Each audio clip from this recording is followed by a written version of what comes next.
Hello and welcome back to the shed. In today's episode we're going to continue the build series for this ground cabinet you see here on the ground behind me. In this video we are going to be transferring the dovetails to the top and bottom boards to transfer for the pins and remove the dovetail waste and then bring the joint together. Hope you enjoy.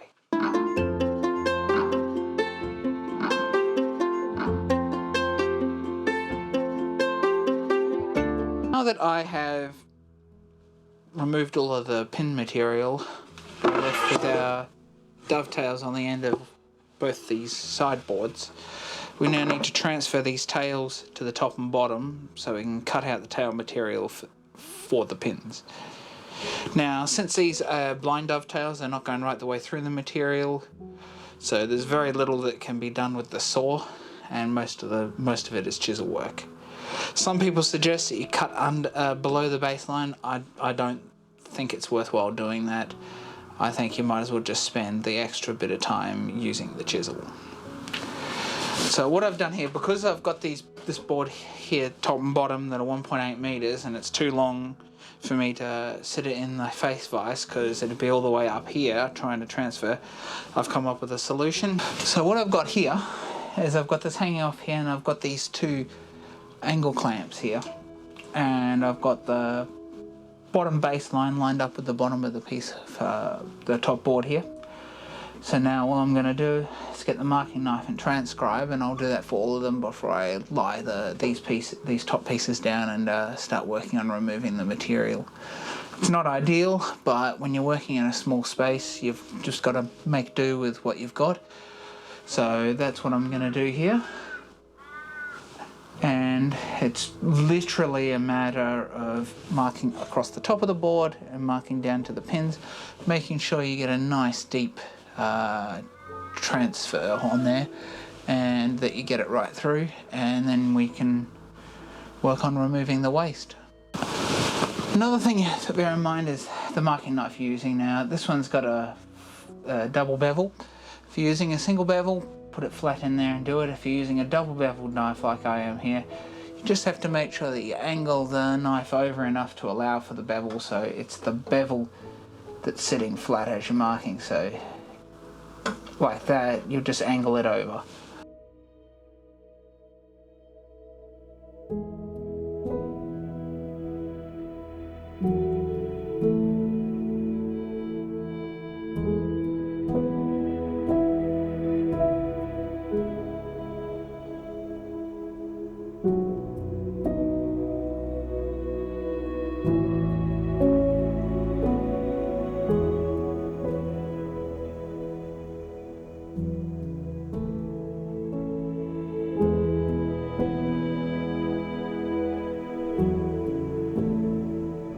When marking the top of these boards, you could actually just run a line, because you know your depth that you've got here, and you could actually run a marking gauge line along there if you wanted to first, and then line it up with that.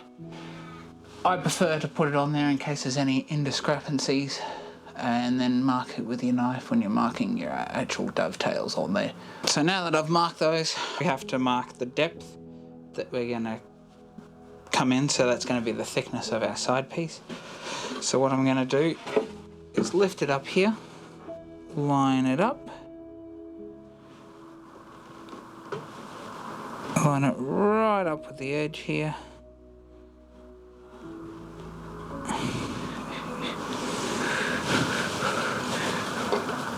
and I'll make a little nick both sides, and then I'm going to bring my square in to square the line across.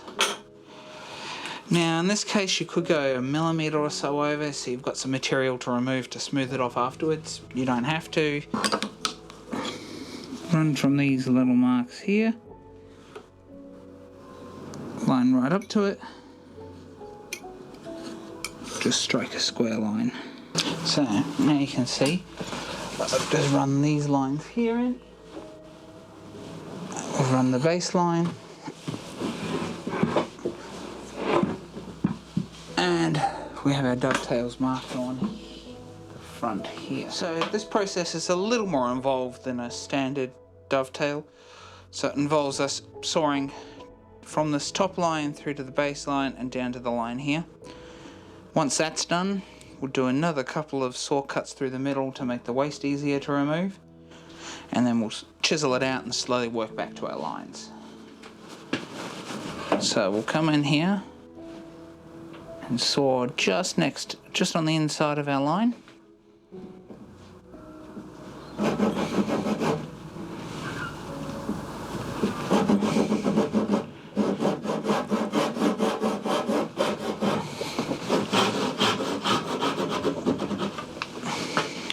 So just here, we're just above the baseline, and on the top here, we're just before the line. So we'll do that on both sides.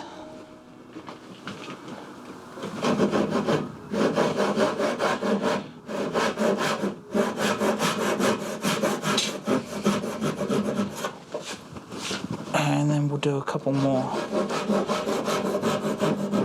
Depends how wide your dovetails are. I like to keep them about 5 mil apart, and it just makes the process of removing the waste that much easier.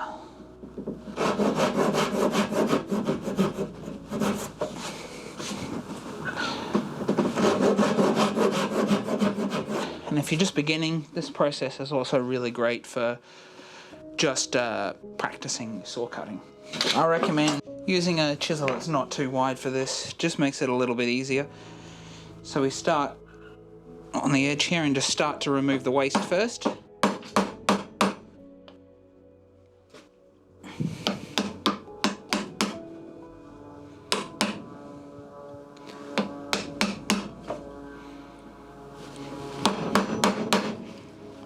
And we just work top and bottom until it starts removing.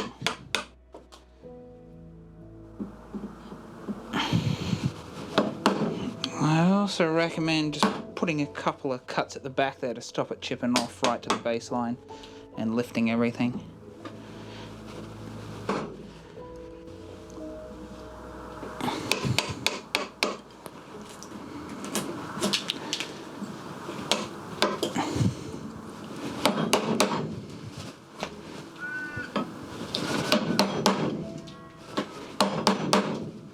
Always make sure that you chisel on the top first. Break the fibres before you chisel so you don't split it right out.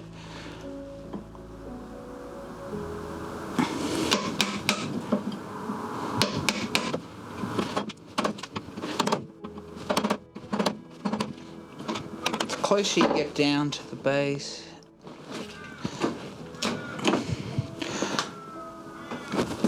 the harder some of this material is going to be because the saw cut hasn't gone through right in the back corner of it.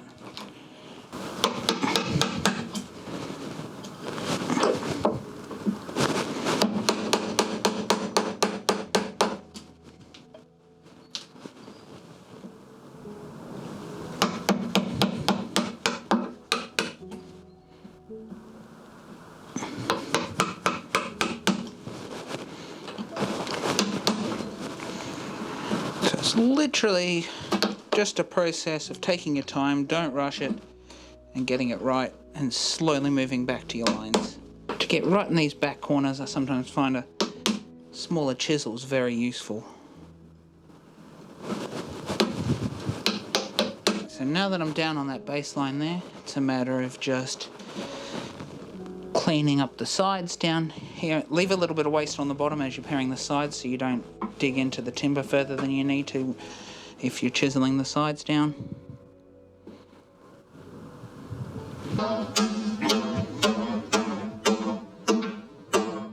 Small chisel right into the corner really helps to remove the waste.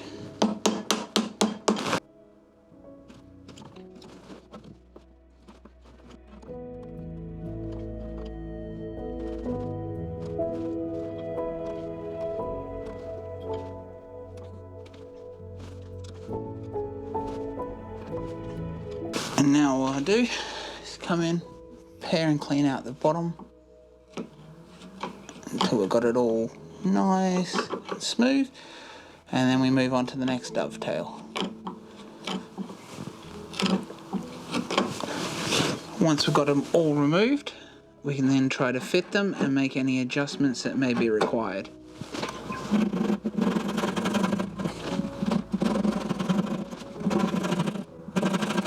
So as you can see, as I was just clearing the waste here, I accidentally grabbed the top here and split this top piece off.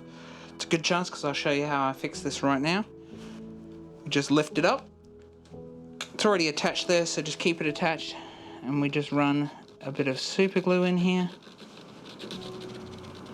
right to the edges, and then we'll push it down nice and tight.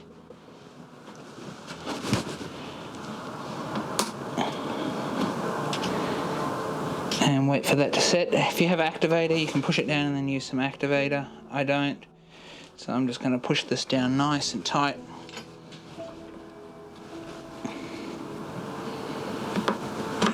Until it sets up and dries. And that's all you really need to do with it, since it's on the inside of the cabinet here. We won't even notice that, and let's just put it back in place. And now we can continue.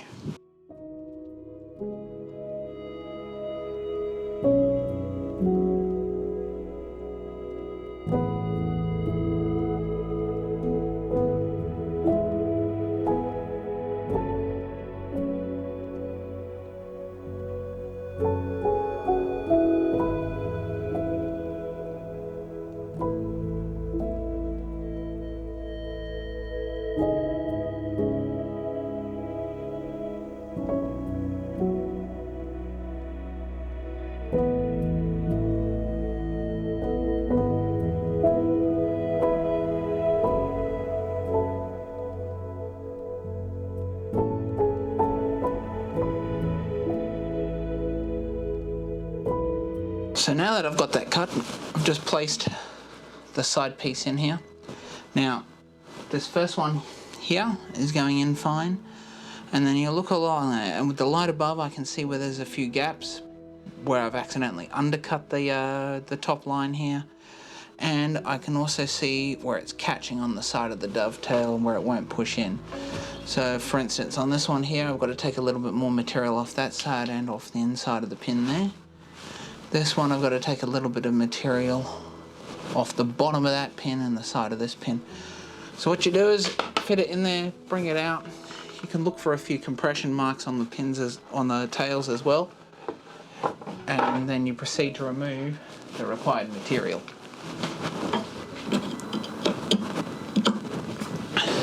So this process can take a little while, and it's just a matter putting it back into the spot, checking it and removing where it's too tight, where it won't close up. You can see here, I tap it here and it rocks out there, which means it's too tight in the middle here somewhere.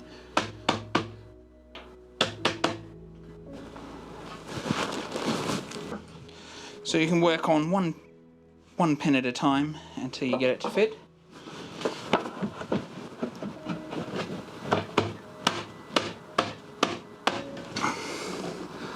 So you do want it to be nice and tight, but you don't want it too tight that it's going to split anything when you put it together.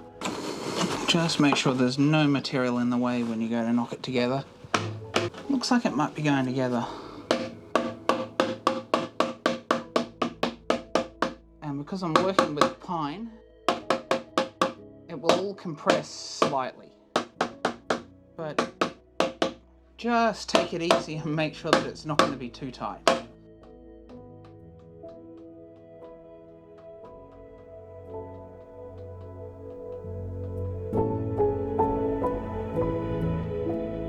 So right now that's sitting proud, and we have a gap right along the back of these pins, which means that something is holding them up right in the back there. So we need to take it out and make sure everything's clean right in the back to allow it to slide fully in.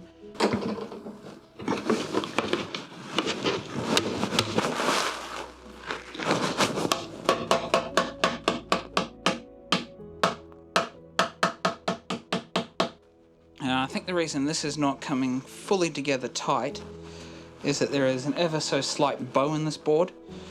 So what I'll do is, when I bring it together, I'll try and clamp that.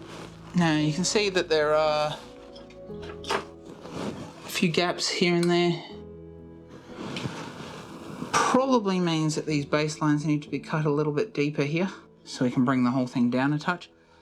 So I'm going to go ahead and take a little bit more material off these and see if we can get it to seat down a little bit lower.